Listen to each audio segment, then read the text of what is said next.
Hello friends, hope you all are fine. Welcome to my channel RJ Education. Today I am going to discuss an important topic, that is economic planning in India. So watch the video till last in order to get some knowledge.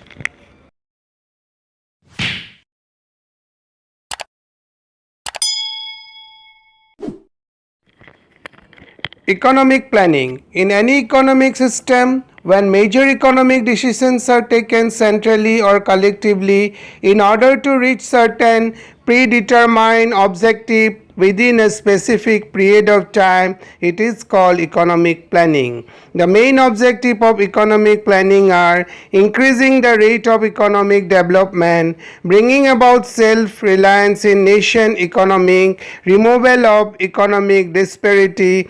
A specific time limit is 5 years. It is called the 5 years plan.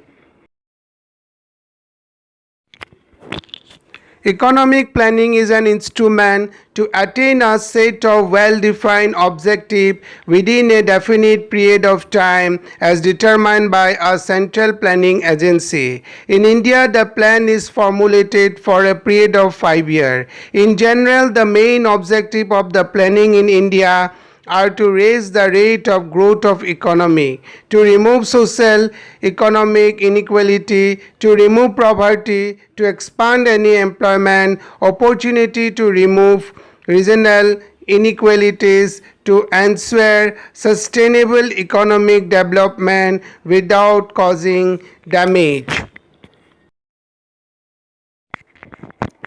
to the environment and so on. Right from the first 5 year plan down to the 25th 5 year plan, the Planning Commission of India formulated the objective, prepared the investment, explored the way of mobilization of resources, and evaluate and monitor the progress of various schemes and the project covered by the plan. In order to attain the objective of economic planning, certain economic decisions are taken.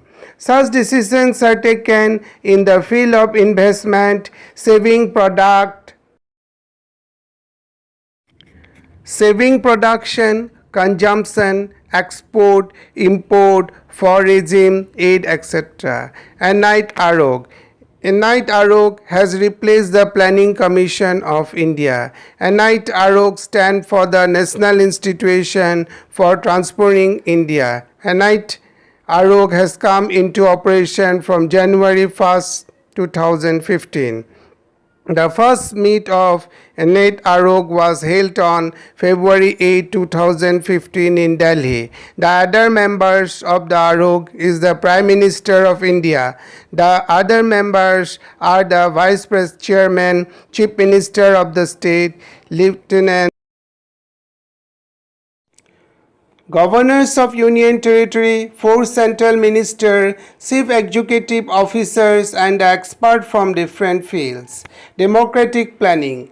Planning in India is democratic planning. In democratic planning, the people participate in different stages of plan making. Decisions are not imposed from the top. Democratic planning ensures decentralization of power. At each level, the plan schemes are discussed by the representative of the people. Condition for successful planning. For the successful planning, it is essential to have complete, final and reliable data. Only such data can make the planning objective meaningful. The administrations of countries closely linked with the successful planning. A prepared plan can be translated into reality only by administrative machineries. Without honest, efficient, hard work and far-sighted administrator, it will not be possible to implement planning successfully.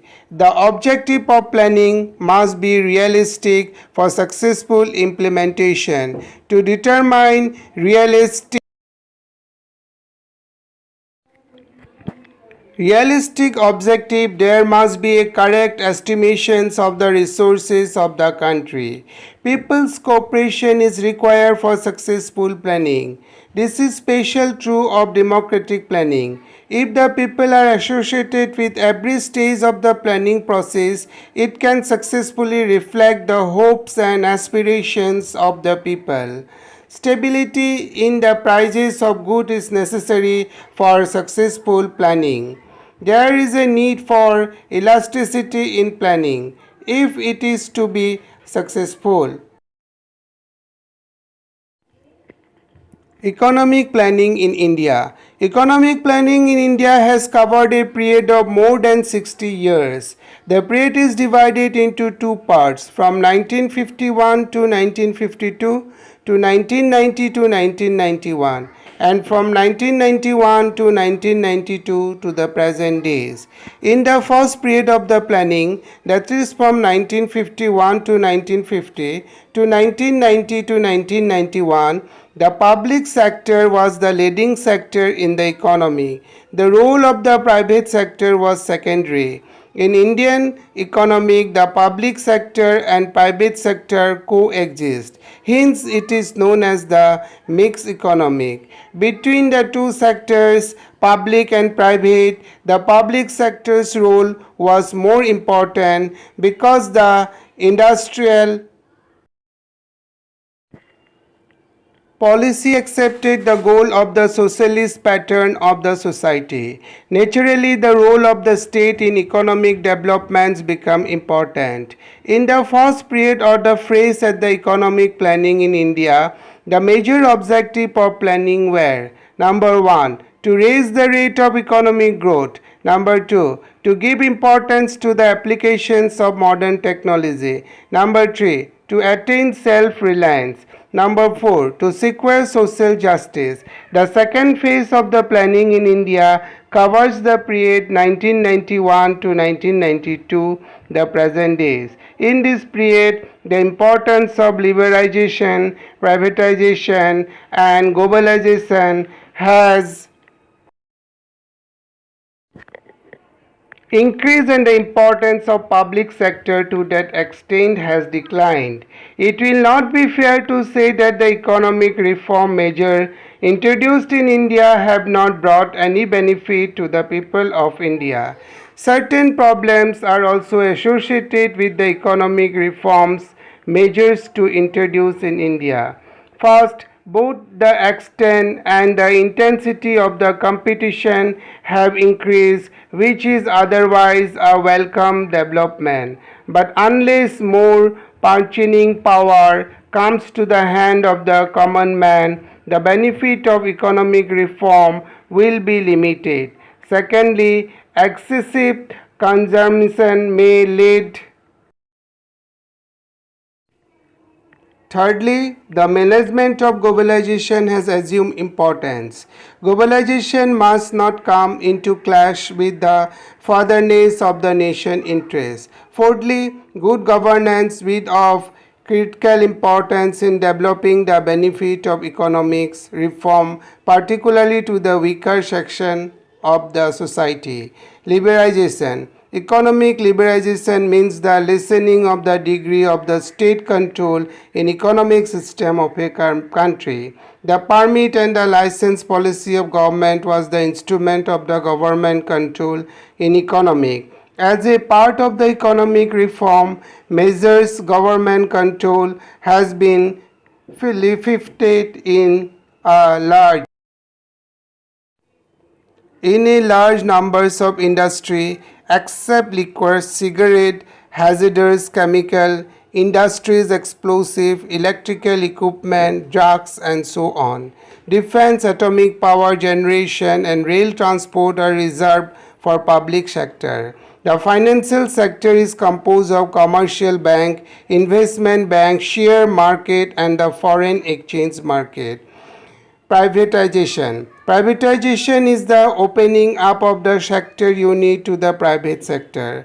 The industrial product unit to private sectors. One of the private sectors is the disinvestment. Disinvestment means the sale of the shares of the public sector's units to private parties. Thus, the entire amount of capital that is necessary for the public sector unit is not supplied by the government. A part of that is contributed by the private individuals. Next comes the globalization. Globalization means the integrations of the economy of a nation with the economics of the rest of the world. In a sense, globalization is the result of privatization and liberalization of the economy. A country that avoids integration with the world economy is an inward looking country. Its economic isolation is known as a autocracy. Globalization reduces the among the countries of the world, the use of information technology and the internet have speeded up the process of globalization. The countries of the world are moving towards a borderless world. Globalization creates a competitive environment in which both the consumers and the producer tend to gain. It is important to ensure that globalization economy must not mean the sacrifice of its economic sovereignty, language, literature, and culture. It should be possible to reap the benefit of globalization without sacrificing national interest. Current 5 years plan of Assam, that is 2012 to 2017. The entire process of plan making in India has undergone a significant changes. The Planning Commission has been replaced by NITI Aayog. This transformation has taken place right in the middle of the 12th part. The objective of the Assam 12th plan are to raise the rate of the growth of economy to 10% in next 2 or 3 decades in order to remove the gap between Assam economy and the economy of the development state in India. Number 2, to adopt various schemes for poverty removal. Number 3, to tackle the problems of flood and erosion with the latest technology and scientific management. Number 4, to take up measures to ensure good governance in the state and the local bodies. Local bodies include panchayats, municipalities, and so on. Number 5, to raise the annual rate of growth of agriculture from 6% to 8%. Number 6, to preserve biodiversity and to tackle the problem of climate change. Number 7, to raise the value of Assam's Human Development Index and accordingly increases the amount of investment in health and education. Number 8, to lay emphasis on the skill formation in order to expand opportunity for self-employment and promote the growth of micro, small and medium industry including the traditional cottage industry.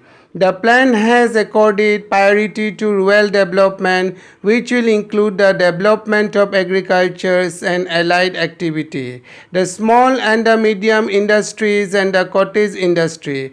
It is hoped that such a strategy will help reduce the gap between the urban and rural area of Assam.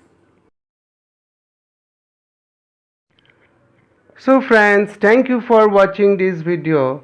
I think you have get some knowledge from it. So please don't forget to like, share and subscribe. Thank you.